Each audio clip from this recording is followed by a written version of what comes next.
Hey YouTube. So today I'm coming to you with part one in the series, Finding Your Purpose. The purpose of this series, which is going to go on for a little bit I'm sure, is honestly to kind of show you where I've been, where I started, what I've done, and what is going on in the future. It'll kind of be a mutual journey, hopefully, that you'll be able to come along and, I'm only like 2 steps ahead. So definitely don't have all the answers, but I do want this to be a place where we can really come on here and kind of have a little community about this, because this is a very important thing to me. If you've seen any of the videos on really either one of my channels, this is a core element for me, because I'm 52 years old and I, like a lot of people, wonder, what am I supposed to do with the rest of my life? We've already gone through what we've gone through. Many of us have got children. They may be fully grown, maybe small. I have two of one of the other. And there comes a time to where we're like, what's the next step?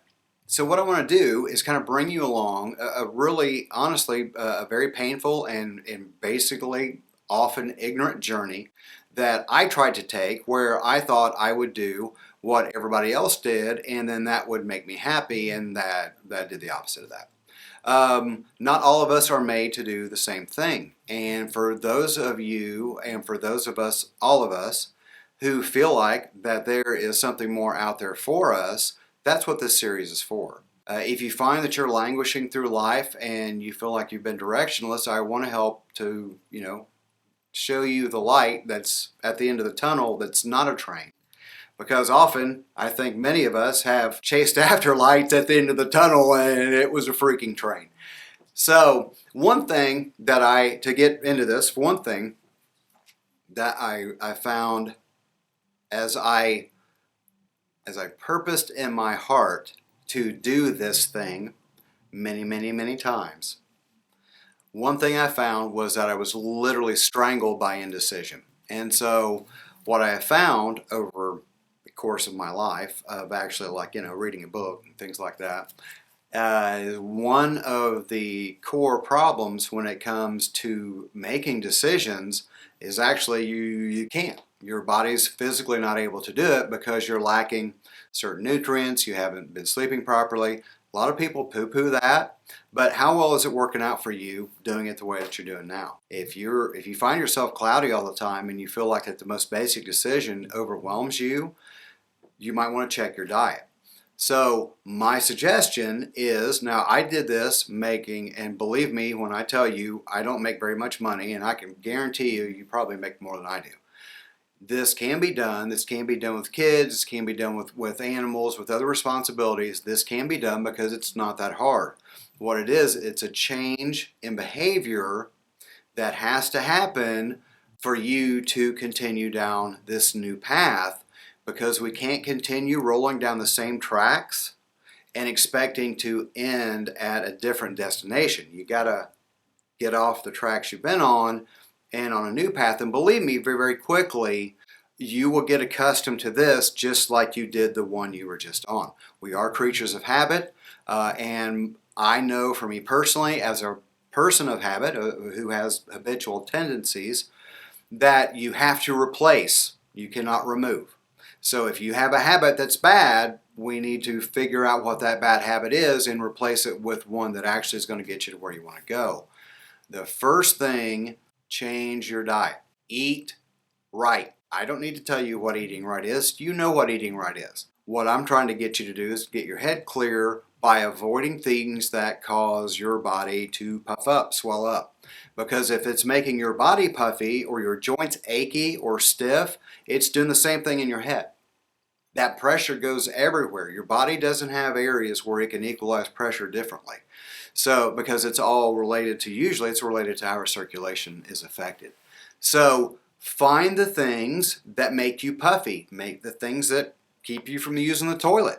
That's usually because of inflammation in our digestive system. So if we avoid those things, we detoxify ourselves. The very first step that we all need to do is to try to clean our systems out naturally, not Drano, not 2 days sitting on the toilet. That's not healthy, it's not safe.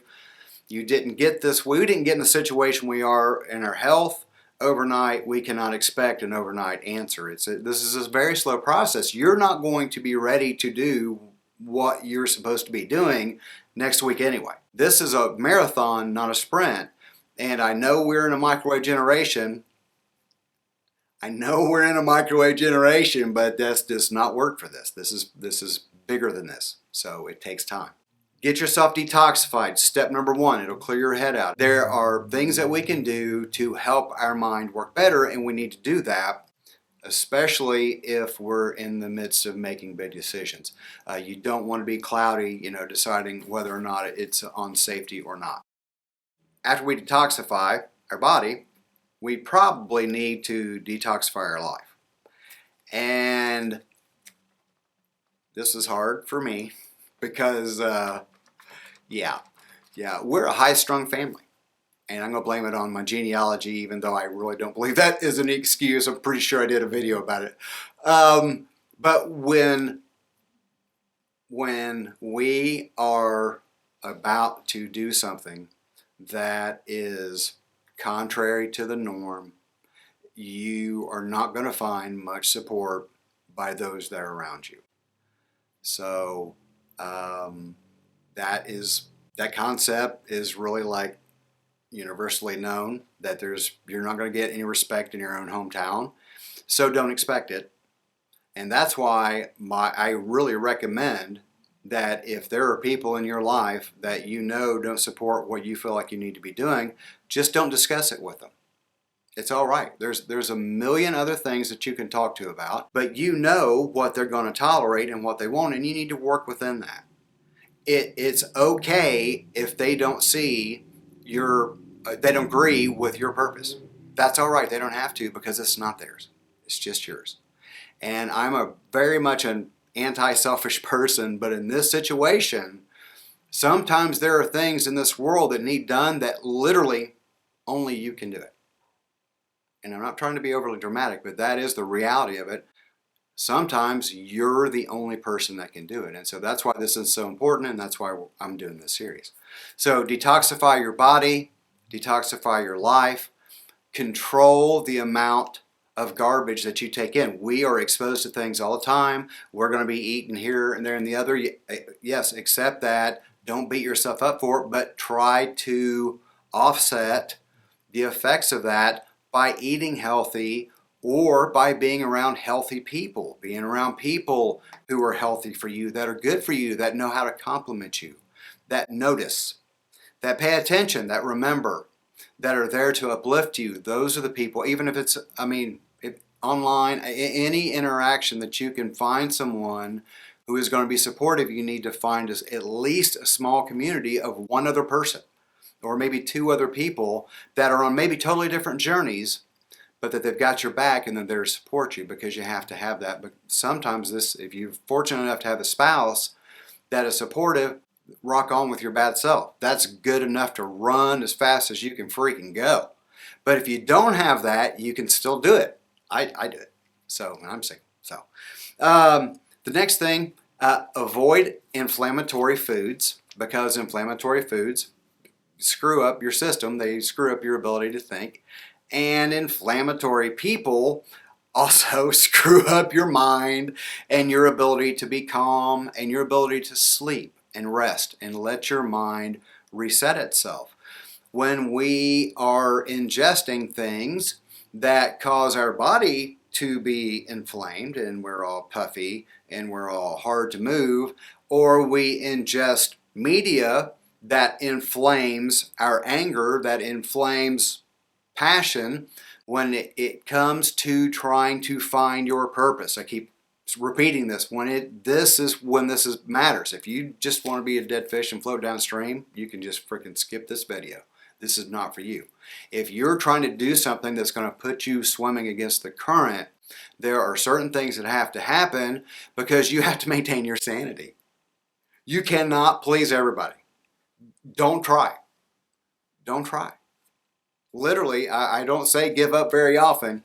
Give up trying to please people, because what people really want is for you to be like them. They can't help it. It's just human nature. Everybody wants people to be, because we think that we're right, because that's why we think that way, because we think it's right. You know, it makes common right. I do it because I think it's the best thing to do. And we all think that, and so we all think that our way of thought is just as accurate.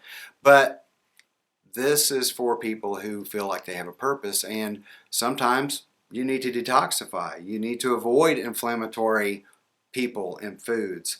One thing that helps in both of these things is cooking your own food or doing things for yourself that you used to let other people do, and for convenience sake you're involved in relationships with people that you really don't have any business being around because there's something that you're getting out of it. Sorry, that's just the truth, and I know it. We have acquaintances that we hang out with because there's an end result. There is something that they're bringing to the table, but in general, we really don't, agree with them, or they are combative, or whatever. They're demeaning, or there's something negative. There's something bad going on in that interaction with them. It may be time to cut the cord. If the only reason you have someone in your life is because of what they offer, is that a relationship? Do they need to be there? We always worry about time management, and we don't have time to do this, that, and the other, but, we'll spend time hanging out with people that literally on the slightest little push would be backstabbing you on Facebook in half a second. Don't waste a second with those people. You're kicking a dead horse. They are who they are, and you need to let them be who they're going to be. They'll help someone else in their life because they'll be in the right place and the right mindset. But if that's where they're at in your life, they need to move on down the road. I'm not trying to be cruel. Our purpose is to fulfill the thing that we're supposed to be doing. That's the reason for our life. Our life's reason is to fulfill that purpose. And when I allowed people, no matter how close they are in your life, you can't allow that relationship to interfere with what you're supposed to be doing. There's not a second chance to do what we're supposed to be doing in this life. And there are people that you simply have to, unfortunately, just keep out of your life because they're not working for your good.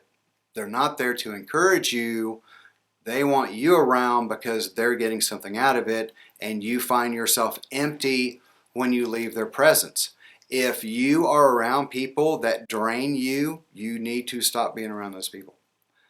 Because if you have a purpose, that purpose probably involves actually helping people who really need it, not narcissists or, succubus or vampires, not those people. See, when people have a lot to give, those who are lazy and self-centered, narcissistic, they're drawn like freaking moths to a flame, and you have to be able to identify that and to make that separation. It's a hard thing to finally do, but once you do it, you'll be amazed how much more emotional energy and physical energy you have because you got rid of inflammatory people that are in your life.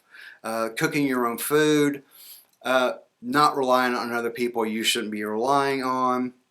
One thing that helps a lot when it comes to fixing your diet is eating pre-digested food. And that sounds freaking gross, I know, but we want to think of the lines of fermented things like, sauerkraut, pickles, things that are fermented. Mother's milk is a pre-digested food. Fermenting is a form of pre-digestion. Also helps replace good bacteria in your stomach. Eating old bananas, in something, I'm sure, a smoothie or something, that's very good because they're starting to break down. Foods are a lot easier for your body to assimilate if they've already started the breaking down process. It seems a bit odd when we see the animals out eating things that are basically decaying and stuff. Well, it's because they know it's almost digested. If you've ever eaten yogurt, that's the point. Aged cheese are also a good way to, to be satiated when you eat, but to actually be able to derive nutritional content from what you're eating. Unfortunately, most foods that we have on American shelves anyway really is nutritionally void. If you look on the back, it says on the back of everything you buy in this country required, if it goes in your body, has to be on there. It tells you the nutritional information that's in there, and there's basically zero in everything. So your body needs nutrients to function, so we need to go back to maybe, cooking on our own a little bit, doing things on our own, eating things that are somewhat pre-digested for us. It's the mother bird chewing up the little worm and puking it in its mouth. These analogies are really not the best, are they? But that is because it's easier to swallow. So what I did was I found people who had already completed the journey that I am on and became a student of them and learned from them and gained inspiration from them because they've done it and they've walked the path, and they're going to be able to show you pitfalls that you can overcome, that if you try to do it on your own, you're going to be like I am. You're going to be looking back from 32 years ago going, this is when you should have started. Should have started 32 years ago. But now here I stand, square one. And so I want to, square three. I'm going with square three. But I want to help you come along. Trust me, this is absolutely flipping worth it. It'll change who you are as a person. And I'm not even exaggerating when I say that. And I was raised in church. It'll change you that much. So the last thing that you should do when it comes to dieting, when it comes to changing your diet, is you do need to listen to your body. Don't overload your system with a bunch of new vitamins. Don't take, if it's not a whole food vitamin, don't eat it. Don't put things in that are too much. If you've never eaten a salad before, the last thing you want to do is eat 3 salads a day. That's the last thing in the world you want to do. Slow process, slow changes, piece by piece. Replace the things that you know are bad, the things that you know are hurting you. Pull those pieces out and find pieces to replace those with that are actually good for you, that are good for your body, that they're good for your soul, that they're good for who you are. Because without a foundation, all this is about is laying down a foundation. If you are trying to achieve something major in your life, you are building a building. You're building a big building, small building. Could be a shed, could be a mansion, but it's yours, but they all have to have foundation.